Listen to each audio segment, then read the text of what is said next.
అందరూ ఎదురు చూసే విష్ణుపది పుణ్యకాలం గురించిన వీడియో నా ఛానల్లో రిలీజ్ చేశానండి. ఆ పూజ విధానం గురించి అది ఎలాగ చెయ్యాలి అవన్నీ నేను చక్కగా చెప్పాను, చూసి తెలుసుకోండి. అది కాక ఈ పూజ ఎందుకు చెయ్యాలి, దీనివల్ల ఏమిటి లాభము అని చూసితే వ్యాపార లాభము, వ్యాపార అనుకూలము, కార్యసిద్ధి, చదువుల గురించి, ఉద్యోగం గురించి, ఆదాయం గురించి,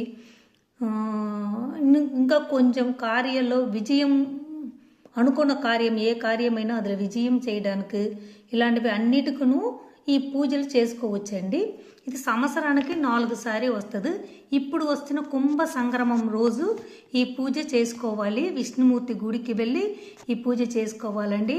అది ఎలా చేయాలి ఏటి అనేసి అది చెప్పాను, చూసి తెలుసుకోండి. అది ఈ నెల ఏ టైంలో వస్తుందంటే ఫిబ్రవరి 12వ తారీఖు వస్తుందండి. ఎర్లీ మార్నింగ్ 1:30 నుంచి 10